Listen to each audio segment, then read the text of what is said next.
पूछा है पिता एक संध्या को भोजन करने से, रात्रि में भोजन करने तथा पूरे दिन उपवास करने से क्या क्या फल मिलता है उसे आप समझाइए। ब्रह्मा जी बोले, हे नारद, एक संध्या को भोजन करने से 2 जन्म के तथा पूरे दिन उपवास करने से 7 जन्म के समस्त पाप नष्ट हो जाते हैं। जिस वस्तु का त्रिलोक में मिलना दुष्कर है वह वस्तु भी प्रबोधनी एकादशी के व्रत से मिल जाती है। प्रबोधनी एकादशी के व्रत के प्रभाव से बड़े से बड़ा पाप भी क्षण मात्र में ही नष्ट हो जाता है। पूर्व जन्म के किए हुए अनेक बुरे कर्मों को प्रबोधनी एकादशी का व्रत क्षण भर में नष्ट कर देता है। जो मनुष्य अपने स्वभाव अनुसार प्रबोधनी एकादशी का विधिपूर्वक व्रत करते हैं उन्हें पूर्ण फल प्राप्त होता है। हे पुत्र, जो मनुष्य श्रद्धापूर्वक इस दिन थोड़ा भी पुण्य करते हैं उसका वह पुण्य पर्वत के समान अटल हो जाता है। जो अपने हृदय के अंदर ही ऐसा ध्यान करते हैं कि प्रबोधनी एकादशी का व्रत करूंगा, उनके 100 जन्मों के पाप नष्ट हो जाते हैं। जो मनुष्य प्रबोधनी एकादशी को रात्रि जागरण करते हैं उनकी बीती हुई तथा आने वाली 10 पीढ़ियां विष्णुलोक में जाकर वास करती है और नरक में अनेक दुखों को भोगते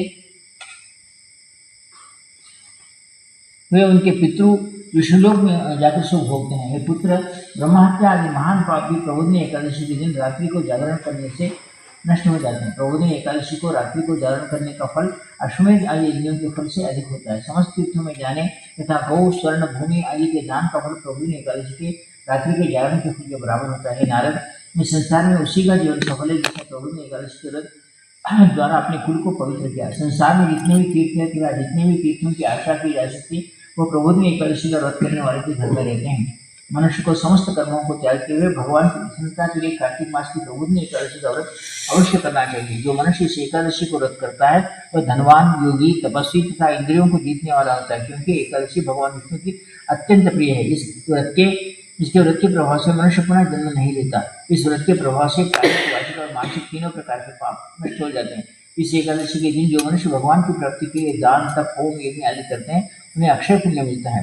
प्रबोधनी एकादशी के दिन भगवान की पूजा करने से बाल, यौवन और वृद्धावस्था के समस्त पाप नष्ट हो जाते हैं। इस एकादशी की रात्रि को जागरण करने का फल सूर्य ग्रहण के समय स्नान करने के फल से सहस्त्र गुना अधिक होता है। मनुष्य अपने जन्म से लेकर जो पुण्य करता है वह पुण्य प्रबोधनी एकादशी के व्रत के पुण्य के सामने व्यर्थ है। जो मनुष्य प्रबोधनी एकादशी का व्रत नहीं करता उसके समस्त पुण्य व्यर्थ हो जाते। इसलिए हे नारद, तुमको भी विधिपूर्वक विष्णु भगवान की पूजा करनी चाहिए। जो मनुष्य कार्तिक मास के धर्मपरायण होकर अन्य व्यक्तियों को अन्न नहीं खाते उन्हें जागरण व्रत का फल मिलता है। कार्तिक मास में भगवान दान आदि से उतने प्रसन्न नहीं होते जितने की शास्त्रों की कथा सुनने से प्रसन्न होते हैं। कार्तिक मास में जो मनुष्य भगवान की कथा को थोड़ा बहुत पढ़ते हैं या सुनते हैं उसे उन्हें 100 गायों के दान का फल मिलता है। ये सुनकर नारद जी बोले, परमपिता, अब आप एकादशी के व्रत का विधान करिए और कैसा व्रत करने से कैसा पुण्य मिलता है वह भी समझाइए।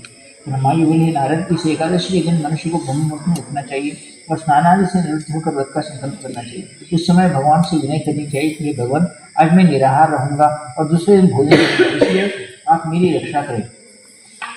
इस प्रकार विनय करके भगवान की पूजा करनी चाहिए और व्रत प्रारंभ करना चाहिए। उस रात्रि को भगवान के समय गीत के बारे तथा कथा कीर्तन करते हुए रात्रि व्यतीत करनी चाहिए। प्रबोधनी एकादशी के दिन कृपणता को त्याग कर बहुत से पुष्प, अगर धूप आदि से भगवान की आराधना करनी चाहिए। शंख के जल से भगवान को अर्घ्य देना चाहिए। इसका फल तीर्थ दान आदि से करोड़ गुना अधिक होता है। जो मनुष्य अगस्त्य पुष्प से भगवान की पूजा करते हैं उनके सामने इंद्र भी हाथ जोड़ता है।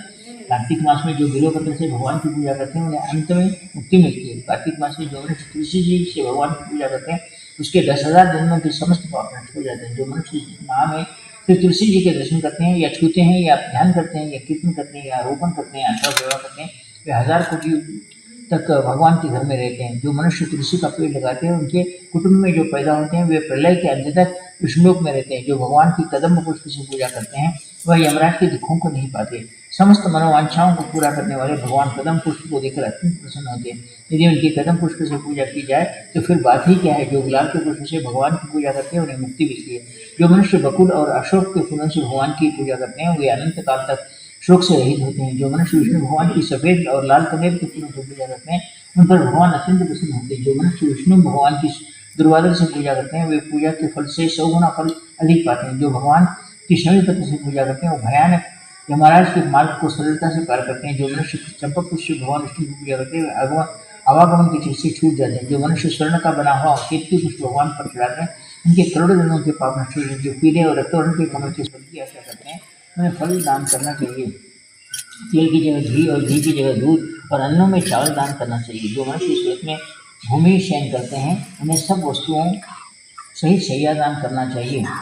जो मौन धारण करते हैं उन्हें स्वर्ण सहित दान करना चाहिए। जो मनुष्य कार्तिक मास में उपान धारण नहीं करते उन्हें उपान दान करना चाहिए। जो इस मास में नमक त्यागते हैं उन्हें शक्कर दान करनी चाहिए। जो मनुष्य नित्य प्रति देव मंदिरों में दीप जलाते हैं उन्हें स्वर्ण या तांबे के दीप को घी तथा बत्ती से दान करना चाहिए। जो मनुष्य चतुर्मास में किसी वस्तु को त्याग देते हैं उन्हें इस दिन से पुनः ग्रहण करनी चाहिए। जो मनुष्य प्रबोधिनी एकादशी के दिन विधिपूर्वक व्रत करते हैं उन्हें अनंत सुख मिलता है और अंत में सुख हो जाते हैं। जो मानव चातुर्मास व्रत को बिना किसी विघ्न को पूरा कर देते हैं उन्हें दोबारा जन्म नहीं मिलता। जिन मनुष्यों का व्रत खंडित हो जाता है उन्हें दोबारा प्रारंभ कर देना चाहिए। जो मनुष्य एकादशी के महत्व को सुनते हुए पढ़ते हैं उन्हें अश्वमेध यज्ञ का फल मिलता है।